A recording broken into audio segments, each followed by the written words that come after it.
Hey, when in the world is dinner going to be ready? I'm cooking it now. It must be tough how you do it with such a useless wife. We need to teach your wife how to behave. She's such an airhead, I don't know what to do. This is what my in-laws said as they laughed loudly. Feeling like I was at my wit's end, I decided I had to leave this house. My name is Natalie. I'm a 25-year-old housewife. Since I was young, I've always been the type to avoid conflict with others. That's why from elementary school on, I had a tendency of being a yes man to everyone with more power than me in class. I would accept anything my teachers said, even if it was unreasonable. Even though I did my best to go along with the people around me, I would just end up getting bullied instead. I always tried to make everyone happy, but I ended up catching the attention of two popular kids in my class who were leaders of opposing cliques. Ended up getting ignored by everyone and sometimes really cruelly abused. I held myself back, thinking that it would come to an end soon enough. But the harassment didn't end. I was told that I had to pick a side between the two cliques, and I was abused until I picked one. I didn't understand why I had to do something like that. It was sad and frustrating. But no matter how tough it was on me, I couldn't talk to my parents about it. My parents both worked full-time and were always very busy. At the time, I didn't know the details very well, but my grandma on my mom's side was very ill. In order to pay for her hospital bills, my mom worked non-stop. My dad worked in order to make enough money for the three of us to survive. My parents were always busy and exhausted, and I didn't want to burden them. So I ended up holding in my emotions and not talking to my parents about it. But that wasn't good. The harassment only escalated, even after I started middle school. My body reached its limit. One morning I tried to get up to go to school, but my body wouldn't move. I did my best to eat breakfast and get ready to leave the house, but my body felt shockingly heavy. My mom saw that I had finished eating and getting ready, so of course, she said, "What are you doing? Get going." All I could do is say I didn't feel well, but my mom didn't believe me at first. "You seemed just fine while you were eating breakfast. I need to get to work soon, so it's time for you to go to school too." Fine. I didn't want to bother my mom, but my body wouldn't move. I felt bad that I was causing my mom trouble and began to panic because my body wasn't moving. My face became pale. I started sweating like crazy and grasping for air. At this point, my mom realized something was wrong and took me to the hospital. We were told that these were symptoms of extreme stress. I couldn't hide it from my mom anymore, so I finally told her how I was getting harassed at school. She hugged me, crying and apologizing for not noticing that something was wrong until now. I also cried uncontrollably, regretting that I hadn't spoken to my parents about this earlier. My mom told my dad, and he also apologized for not noticing earlier. I didn't want them to apologize, so I felt sorry for making them feel guilty. But after talking to my parents about what was happening, I felt better. My parents told me I didn't have to force myself to go to school, so I rested at home for a while.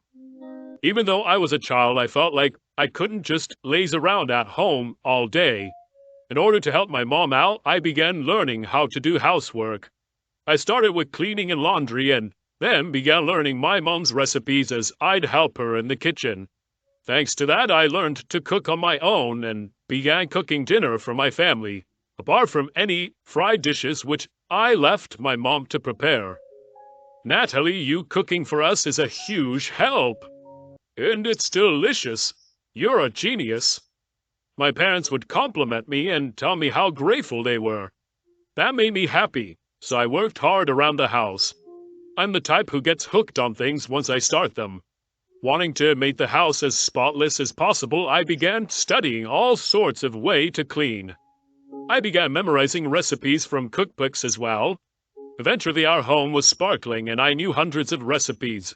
Having begun to grocery shop for our family as well, I figured out how to shop while saving money. I would challenge myself by making the most delicious food possible with cheap ingredients. I enjoyed housework. I'm sure it was mostly because I was happy about getting complimented by my parents, but I also genuinely enjoyed cooking and doing chores more than most other people do. I got really into it and tried all sorts of things. Focused on my role of taking care of the house, 3 years flew by before I even realized. I was 16 years old then, an age when most people go to high school. Around that time, my parents began talking to me seriously about what I wanted for my future. Out of the several ideas we came up with, I was most interested in attending high school online. I knew that with such a weak educational background, I wouldn't be able to step out into the real world very easily. And truth be told, I wanted to experience student life. So, I joined an online high school. Apart from that, my day-to-day didn't change much. I just added a bit of studying onto the housework I did usually. I was never much of a genius, but since I was young, my grades have always been decent because I put effort into study. So the classes I took now were no problem. 3 years of online classes later, I was able to get my GED. I thought that dropping out of middle school would be the end of my life, but it really wasn't. I was able to properly get my GED after all. Natalie, you've really worked hard. Oh, I'm so proud of you. Mom, Dad, thank you. It's because of you two that I've been able to get this far. Expressing my gratitude to them, my parents began to cry. After graduating high school, it was time for me to start working, but I didn't know what I should do for a job. Since I didn't attend school in person, working for a normal company would probably be difficult for me. Wondering what I should do, my mom came up with a plan. Why don't you try working as a housekeeper? Those sorts of service jobs seem to be increasing these days. So jobs like that exist too. I began researching and found a few related companies that were hiring at the moment. I wasn't too picky when it came to salary or anything, so I applied immediately. I was chosen for an interview where my boss took a liking to me and I was hired almost immediately. I went to a few trainings after getting hired, but I guess my talents were pretty obvious. After all the research and practice I had done on my own, I had really become skilled. The rest of the staff were mostly housewives who were busy with their own families while I was free to work as much as I wanted, so I quickly began working full-time. I started off by following a senior employee, but once I had gotten somewhat used to the job, I was assigned tasks on my own. I'm not very good at communicating with big groups of people, but when it comes to jobs like this, where I generally communicate one-on-one with customers, I have no problem. I realized that being good at meeting others' needs is an important skill and allows you to listen properly to others' wishes. For the first time in my life, I felt like my weakness was my strength. I began approaching my job with confidence, and that brought me even better results. I had regular customers and my pay rose. I never imagined a shut-in like me would be able to work like this. I had been working for my company for 3 years when I met Dewitt. Dewitt was one of our company's customers who often chose me to clean his house. He was a bachelor with little time after work for chores, which is why he hired me to clean, do laundry, and cook. I put my all into cleaning and cooking nutritious meals for him each time. I also made sure to meal prep so he had what to eat on days I wasn't scheduled to visit. He seemed touched by my efforts and often thanked me. After about a year of being my regular customer, we had built up a good rapport. Around that time, he asked me out on a date. If it's okay with you, I'd like to meet you privately as well. Honestly, I was also interested in him, so I agreed to go on a date. Shortly after starting dating, I ended up moving in with him. After cleaning Dewitt's home for a year, I knew where everything was and was more used to his kitchen than he was. After living together 2 years, he proposed. I was incredibly happy and quickly said yes. And like that, we were engaged. My parents were also super happy, which made me feel like I was being a good daughter to them. After announcing our engagement, our families met for the first time and we had our wedding ceremony. After going on our honeymoon, we returned to our apartment and began our newlywed life. Being newlywed was super fun. Though we had lived together before, there was something exciting about being married. It was as if we were living together for the first time all over again. A year passed, in the blink of an eye. We were living together happily, and I began to think it was about time for us to start a family. But our married life took a turn I didn't expect. One day, we're going to my parents' house next week. I promised them. Promised them what? That I will move in with them. My husband suddenly began talking about living with his parents. I haven't heard anything about this. That's because I'm telling you now, but it's been decided. No way. My husband told me to start packing our things. Dewey has a demanding side to him. Something I learned about after we got married. Unable to protest, I packed up our belongings and we moved to his parents' house. Hazel, Marnie, we might cause you some trouble from now on, but thank you in advance. Look, you finally made it. We've been waiting forever. Our maid is here. Mom, use her as much as you like. Being a maid is her strong point. I was shocked by what my husband said. How could he say something like that? And just like Dewitt had said, his parents began using me however they pleased. Apart from housework, they also sent me to do their grocery shopping, send mail, buy gifts for their friends, and so on. My husband would also command me around. Do what my mom tells you. He was really aggressive. Dewitt was like a different person when he was with his parents. They were totally harassing me. My in-laws seemed to enjoy it too. You idiot, get to work. Dewitt was kind enough to marry you because you're young. You should at least do the housework properly. My in-laws forced me to fulfill their wishes. When one minute they tell me to make coffee, and right as I am finishing making the coffee, they tell me they want tea instead. Of course, I won't be able to serve them their drinks that quickly. But they would use that as an excuse to scold me. They would then tell my husband that I'm a useless wife, and he would get mad at me as well. Why did things become like this? I began regretting marrying Dewitt. It seems that Dewitt planned on moving back in with his parents after getting married from the get-go, so that his parents could use his wife as their slave. I was a young housekeeper. Since I was good at houseworking young, Dewitt thought I'd fit the bill. When Dewitt and his parents told me about his plan with huge grins on their faces, I was shocked. I wanted to run away. But after getting married, I became a housewife. Even if I ran away, I didn't have a job. The abuse from my in-laws really took a toll on me, mentally. Around that time, my in-laws began pressuring me that it was time for me to have kids. When you're under that much pressure, you become unable to do things you usually can. And I knew that if I did have a child, I'd never be able to escape that house. The idea that I'd have to spend the rest of my life with that family was unbearable. They continued to take advantage of me. Hey, when in the world is dinner going to be ready? I'm cooking it now. It must be tough how you do it with such a useless wife. We need to teach your wife how to behave. She's such an airhead. I don't know what to do, is what my in-laws said as they laughed loudly. I cooked in a rush. Until just a bit earlier, they told me they wanted to eat me, but as soon as I finished cooking, they suddenly told me they wanted fish instead, and sent me to the supermarket a second time.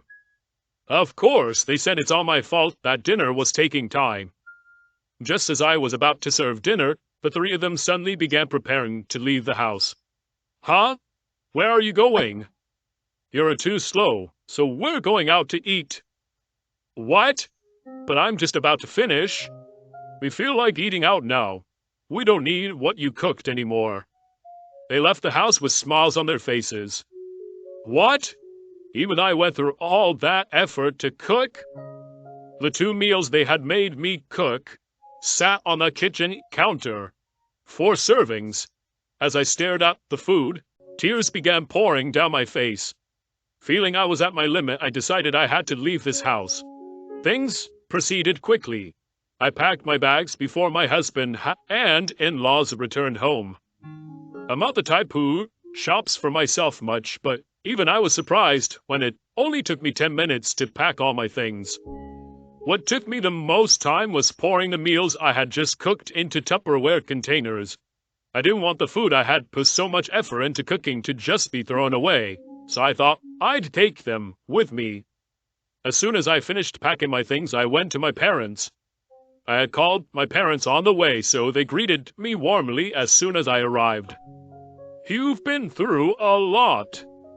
Hearing those words, I felt my heart burst from all the emotions I had been holding in this whole time, and I began sobbing. Though the situation was slightly different, I felt just like I did when I hadn't turned to my parents when I was bullied in school. I was an adult, but I made the same mistake as before. Comforted by my parents, my heart finally calmed down. My husband began ringing me furiously, but I ignored him and relaxed at my parents. The next day, without picking up any of his calls, I emailed DeWitt telling him I wanted a divorce. He tried calling me countless times, but I continued to ignore him. After some time passed, he sent divorce papers to my parents' house. It seems he finally accepted it. I immediately filed them, and like that we were divorced. I had escaped from my in-laws. It was a close call. Afterwards, I began working as a housekeeper again. After being treated so horribly by my in-laws, having customers thank me made me very happy. I also realized how insane they were. I went back to my work life. Without realizing, 5 years passed. I'm still working for the same company and living with my parents. To think I would meet those people again. It was on my day off. The doorbell rang, and when I opened my front door, I saw them standing there. "What are you doing here?" DeWitt and his parents began speaking with grins on their faces. "Have you finally calmed down? I'll forgive you, so come back." "He's telling you he'll take you back as his wife." "My mother also needs a carer, so we'll talk about that later." They tried entering my home. "Hey, stop it! Home invasion is illegal." "What are you saying? You're my wife. What's wrong with your family entering your home?" What were they talking about? "Come on, let us in." "You're going to clean our house and take care of my mother." "Of course not." I laughed while saying this, and my ex-in-laws froze, bewildered. "I divorced you and remarried." "Ho?" My husband Martin came down from the second floor. "Sorry, Martin, were we too loud?" "You're on night shift tonight, so I didn't mean to wake you." "Don't worry." My ex-family were shocked to see my current husband. "Who is this?" My ex-husband and his parents suddenly came to tell me to go back home with them." "I see. They really are tyrannical." Martin stood in front of them and told them to leave. Since he was over 6 foot tall and muscular, my ex-family seemed threatened by Martin.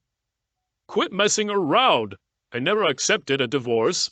You're having an affair." DeWitt began spouting nonsense. "The divorce was officially filed, but you're trying to force your way into our home? Wouldn't you say that's home invasion?" I spoke up. "Martin is a cop, so he can arrest you on the spot." DeWitt replied. "A cop?" DeWitt and his parents suddenly panicked. "I can call my people right now and get you locked up." Martin glared at DeWitt and his parents, who were dripping in sweat. "Excuse us," DeWitt said, and they ran away. They were unbelievable. Later I received a long email from DeWitt. I thought he's tried to apologize, but it turned out to be a romantic letter trying to persuade me to get back with him. It seemed that his grandmother was in need of someone to take care of her, which they wanted to pin on me. It also turns out that his father had made a big mistake at work, so he had been fired and was currently unemployed. I was glad I cut off ties with them a long time ago. My current husband is someone I had known since I was young, who reached out to me after finding out I had gotten a divorce. After dating for some time, we got married last year and he moved in with my parents and I. He was reliable and really loved me, so I was happy that we got married. I'm sure that from now on, I'll live a happy life with my husband and parents.